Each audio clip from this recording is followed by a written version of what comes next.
Hello. मुझे आप सबसे मिलकर बहुत खुशी हुई और मैं आज अपनी जो स्टोरी को आगे बढ़ाने वाला हूँ। आपने अब तक मैंने आपको बता दिया है कि जो मेरे टीचर हैं वो एक हाफ दूसरे बन गए हैं और इसके कारण जो दूसरे क्लैन वाले हैं जो सेंट्रल रीजन के वो हमारे जो क्लैन में आ रहे हैं फॉलिंग स्टार पेविलियन में, ताकि वो हमें तोहफे और अपने रिश्ते को अच्छा कर पाएं।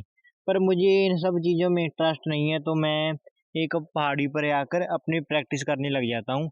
कुछ देर के बाद मेरे टीचर भी वहाँ पर आ जाते हैं और जब मैं पूछता हूँ कि आप यहाँ पर क्या कर रहे हैं, तो वो कहते हैं कि मुझे भी इन सब चीज़ों में इंटरेस्ट नहीं है। तो वो ये सब जो अपने दोस्त फैक्जुंजे पर छोड़कर यहाँ पर आ गए हैं। अगर बात करें हमारे जो मेरे टीचर हैं, उन्हें सच में इन सब चीज़ों में पसंद नहीं करते वो, पर वो मेरे लिए ऐसा कर रहे थे क्योंकि उन्होंने देख लिया था कि अगर किसी के पास कोई स्ट्रॉन्ग बैकग्राउंड नहीं होगा तो उसका हाल भी जो मेरे टीचर की तरह होगा।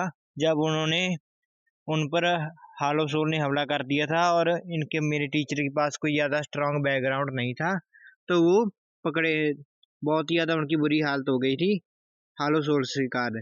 इसलिए मेरे टीचर जानते हैं कि मैं हालो सोर्स के साथ फाइट कर रहा हूँ, तो वो एक स्ट्रॉन्ग बैकग्राउंड बनाना चाहते थे मेरे लिए, तो वो इतना सब कर रहे थे। तभी मेरे टीचर अपनी जो फ्लेम है वो उसको निकाल देते हैं और कह मुझे दे देते हैं और कहते हैं कि जी अब मैं एक दूसंग बन गया हूँ, तो मुझे इस फ्लेम की ज़रूरत नहीं है, तो तुम ले लो हेवली फ्लेम को। और मैं कहता हूँ कि टीचर मैं अब वो बच्चा नहीं रहा जो आप कुछ भी कह देंगे और मान जाऊंगा। मुझे पता है कि जो एक एल्केमिस्ट के लिए एक अच्छी फ्लेम होना बहुत ज़रूरी है। पर मेरे टीचर मेरी बात नहीं मानते और अपना जो इम्प्रिंट है हेवली फ्लेम पर उसे हटा देते हैं और मुझे दे देते हैं और कहते हैं कि इसे स्वेलो करो, पर इसे अभी जो तुम्हारा मंत्र है फ्रेम मंत्र उससे साथ ऑब्जर्व मत करना, क्योंकि तुम्हें हो सकता है बैक क्लैश मिल जाए, क्योंकि ये फ्लेम मेरे साथ बहुत ही ज़्यादा सालों से है, इसलिए तुम्हें धीरे धीरे इसे मर्ज करना होगा। और मेरे पास भी कोई रास्ता नहीं था, तो मैंने उसे स्वेलो कर लिया हेवनी फ्लेम को और बाद में उसको मैं धीरे धीरे से अपने फ्लेम मात्रा के साथ मर्ज कर लूँगा।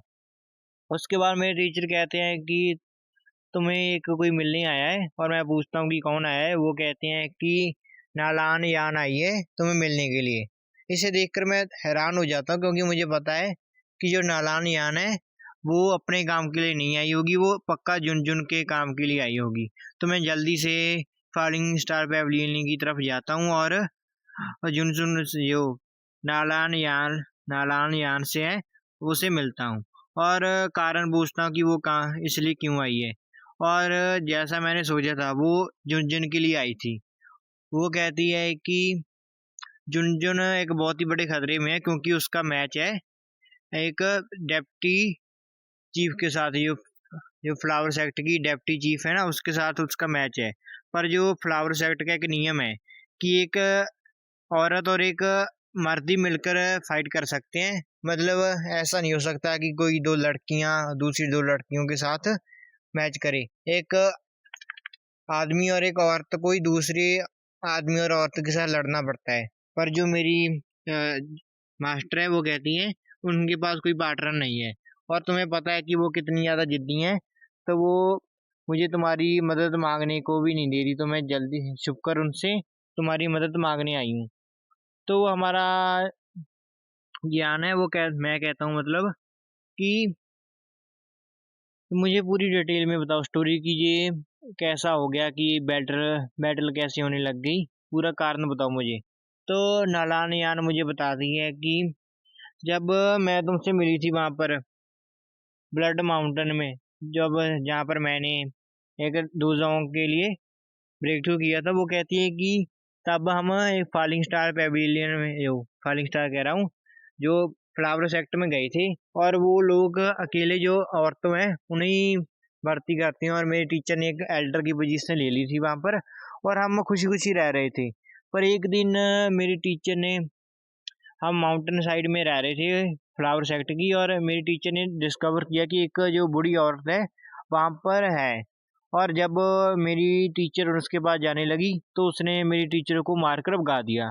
पर मेरी टीचर ने कोई भी अपनी जो गुस्सा नहीं दिखाया, उसके उलट उसने मेरी टीचर ने उन्हें 2 सालों के लिए खाना देती रही। और जब वो आई औरत बूढ़ी औरत वहां पर आई, तो वो हमारे साथ 1 साल तक रुकी और हमें बताया गया उसका नाम है ओल्ड हुआ। उसने हमें बताया था। और जब वो अपनी लाइफ की एंडिंग स्टेट में थी, हमें नहीं पता था कि वो बहुत ही ज़्यादा बड़ी एक्सपर्ट है। और उसने मेरी टीचर के जो उसके पास जो पूरी ड्यूकी वो मेरी टीचर के शरीर में डाल दी और उसे सील कर दिया। और अपना एक टोकन भी मेरी टीचर को दे दिया और वो मर गई। और हमने पहले तो 2-3 महीनों के लिए सब कुछ शांत था। पर तभी जो क्लैन की जो डेप्टी चीफ थी वो आई और मेरी टीचर से वो टोकन मांगा। और मेरी टीचर कोई झगड़ा नहीं चाह रही थी, उसने दे दिया उन्हें, उस डेप्टी चीफ को वो टोकन। पर उसके बाद 1 महीने के बाद वो फिर आ गई और कहा कि उसे जो ओल्ड लेडी ने जो लेडी हुआ है उसने जो डुबकी दी है तुम्हारे शरीर से वो उसे चाहिए। पर इसका मतलब ये होता कि अगर उसने मेरे टीचर की शरीर से वो डुबकी निकाली तो जो झुनझुन है वो मर जाएगी। तो इसे देखकर तो मैं भी बहुत ज़्यादा हैरान हो गया था जब उसने मुझे बताया जी। पर मैंने पूछा कि क्या दूसरे क्लैन वाले भी उसका साथ दे रहे हैं। तो वो कहती है कि जो हमें नहीं पता था कि जो लेडी हुआ है वो क्लैन की चीफ थी। और देखा जाए तो जो दूसरे एल्डर्स हैं वो लेडी हुआ की जो ने जिस आदमी को चुना है वो उन्हें समझ रहे कि वो अच्छा ही होगा, तो वो उस डेप्टी चीफ का साथ नहीं दे रहे। और वो डेप्टी चीफ इसलिए पावर में है क्योंकि पहले के टाइम में जो लेडी हुआ है उसने उसे पाला था और उसे थोड़ी सी गाइडेंस दी थी, इसलिए वो डेप्टी चीफ बन पाई। पर वो अब चीफ बनना चाहती है और मेरी टीचर को परेशान कर रही है। और अब तुम्हें तो पता है कि मेरी टीचर कितनी ज़्यादा सबबॉन है, तो वो मेरी मदद तुम्हारी मदद नहीं लेगी। तो मैंने ये सब सुना तो मुझे थोड़ी सी राहत मिली, क्योंकि अगर पूरा सेक्ट ही झुनझुन के खिलाफ होता तो मुझे पूरे फ्लावर सेक्ट को तबाह करना पड़ता मेरी टीचर की मदद से। पर अब इतनी ज़्यादा नौबत नहीं आएगी। तो मैंने कहा कि उसका मैच कब है झुनझुन का। वो कहती है, ये नालान यार ने मुझे जवाब दिया कि वो 15 दिन के बाद है। तभी मेरे टीचर भी आ जाते हैं और वो कहते हैं कि तुम्हें जाना चाहिए, जाओ और अपनी ये झुनझुन को बचा लो। और वो मुझे कान में कहते हैं अपने पावर के साथ कि जो मुझे सुन सकेगी, हो सके तो ये झुनझुन की मदद करना ताकि वो चीफ बन पाए, ताकि हमें आगे आकर फायदा उठा सकते हैं हम उसका, हमें फायदा होगा। और कहती है कि अगर तुम मुसीबत में पड़े तो मेरा नाम ले देना, मैंने उन जो एल्डर्स के ऊपर बहुत ही ज़्यादा फेवर किए हुए हैं, तो वो लोग तुम्हारे ऊपर कोई भी ज़्यादा अटैक नहीं करेंगे, तो तुम सुरक्षित रहोगे। और वो मुझे एक टोकन भी देते हैं अगर मैं कोई मुसीबत में पड़ जाऊं। तो उन्होंने कहा कि तुम इसे तोड़ देना और मैं वहां पर जल्दी से जल्दी पहुंच जाऊंगा। तो मैं क्विलिन को साथ लेकर मेरे चला गया, क्योंकि जो लिटिल फेट डॉक्टर और त्यान जुंजे थे उन दोनों वो प्रैक्टिस कर रहे थे, और मेरे टीचर हैं उनकी जो पावर है वो बढ़ाने के लिए उनका कुछ कर रहे थे, रिफाइनिंग जो भी है उनकी पावर बढ़ा रहे थे। तो मैं क्विलिन के साथ फ्लावर सेक्ट के लिए चला गया। और जब मैं फ्लावर सेक्ट में पहुंचा तभी जो जुनजुन है और दूसरी डेप्टी चीफ है उसके बीच में फाइट होने वाली थी। मैं समय पर पहुंच गया और मैंने शर्त रखी कि जब उन्होंने कहा कि मैं कौन हूँ, तो मैंने कहा कि मैं जुनजुन का साथी हूँ, तो उसके साथ मैं फाइट करूँगा। और मैंने कहा कि ये तुम्हारी जो बैटल है वो थोड़ी सी अनफेयर है, क्योंकि अगर जुनजुन हार गई तो उसे जो अपनी पूरी ड्यूटी है वो तुम्हें देनी पड़ेगी, मतलब वो मर जाएगी। और अगर वो जीत गई तो उसे कुछ नहीं मिलेगा। तो तभी जो योजन कहता है कि मैं याओलाव का डिसाइबल योजन हूँ, तो एल्डर पुलिस आई और जो फ्लावर सेक्टर की एल्डर होती है एक जो माउंटेन में होती है वो आ जाती है और कहती है कि क्या चाहिए तुम्हें। वो कहता है कि अगर जुनजुन जीत गई तो उसे ये फ्लावर सेक्टर का चीफ बना दिया जाएगा। और वो एल्डर भी मान जाती है क्योंकि उसे भी फेयर लग रहा होता है। और वैसे भी जो ओल्ड हुआ थी वो बूढ़ी औरत, उसने पहले से ही हमारी जुनजुन को जो सेक्टर चीफ के लिए उसे दिया था वो टोकन। तो इसका मतलब था कि वो चाहती थी कि जो झुनझुन है वो सेक्रेटरी बन जाए, तो उसे एल्डर को कोई परेशानी नहीं होती, तो वो मान जाती है इसमें। तभी मैं फाइट कर देता हूँ उस डेप्टी चीफ, और एक और आदमी होता है जो दूसरे क्लैन का होता है, उसकी पावर लेवल होती है 6 स्टार दोजोंग, और उस जो डेप्टी चीफ की पावर होती है वो होती है 4 स्टार दोजोंग। तो मैं बहुत ही ज़्यादा आसानी से जो मेरा डेमन पपिट है उसके साथ और मेरी पावर के साथ उन दोनों को हरा देता हूँ, और जो झुनझुन को सेक्टर का चीफ बना देता हूँ। उसके बाद मैं अपनी पावर जो फ्लेम है उसको मर्ज भी कर लेता हूँ, और मेरी पावर भी बढ़ जाती है। और साथ ही साथ जो झुनझुन की जो सील लगी थी उसे भी तोड़ देता हूँ, ताकि वो ड्यूकी को अब्जॉर्ब कर पाए और पावरफुल बन पाए। और उसके बाद मैं जो झुनझुन से साथ विदा लेता हूँ, क्योंकि मुझे पता था कि अगर मैं ज़्यादा समय तक फ्लावर सेक्टर में रुका तो जो झुनझुन है वो खतरे में पड़ जाएगी, क्योंकि जो हालो सोल है वो उसे का जो पीछा नहीं छोड़ेंगी, और हो सकता है कि वो फ्लावर सेक्टर पर भी हमला कर दें। तो मुझे जी लगा कि मुझे यहाँ से जल्दी जल्दी चले जाना चाहिए। और उसके बाद जो मैं फ्लावर सेक्टर से निकल गया, और तभी एक जो वाइल्ड ड्रैगन क्लैन से एक आदमी आया जो कि जियान के साथ होता था हमेशा से। वो आकर उसने कहा कि मुझे जाने जाने को कहा ड्रैगन क्लैन में। और मैंने पूछा कि क्या हो गया। वो कहता है कि जो जियान है वो खतरे में है। तो मुझे वो ले गया अपने जो साथ क्लैन में, और मुझे पता चला है कि जो हमारा वाइल्ड ड्रैगन क्लैन है वो 4 हिस्सों में बटा हुआ है। इसलिए वो सबसे भाई इसलिए वो अपना जो लो प्रोफाइल रखते थे, क्योंकि वो नहीं चाहते थे कि कोई ट्रबल उन्हें अट्रैक्ट करे। और उसके बाद जो ईस्टर्न रीजन के जो हेड होते हैं फर्स्ट एल्डर, वो फर्स्ट एल्डर नहीं थर्ड एल्डर होते हैं, क्योंकि 2 एल्डर तो रिट्रीट में होते हैं। वो थर्ड एल्डर कहते हैं कि हम मुझे स्टोरी बता देते हैं। वो कहते हैं कि जब हमारे जो चीफ थे वो गायब हो गए थे, तभी जो हमारे क्लैन में विद्रोह हो गया, और जिनके पास थोड़ी सी सही ब्लड लाइन थी वो तीन तीन किंग बन गए, और 3 किंग के अंदर बहुत सारे लोग चले गए, और इस तरह से हमारा जो क्लैन है वो 4 हिस्सों में बढ़ गया। पर अब जियान वापस आ गई, और उसकी जो प्योर ब्लड लाइन है, और उसके साथ जो उन्हें फ्रूट मिला है जो ड्रैगन और फिनिश का फ्रूट है, जिस जो गाइस इसे इन्हें तब मिला था जब वो जियान हमारे जोजन के साथ एंशिएंट यूनिट्स में गई थी, तभी उन्हें मिल गया था और उन्होंने हासिल किया था इसे।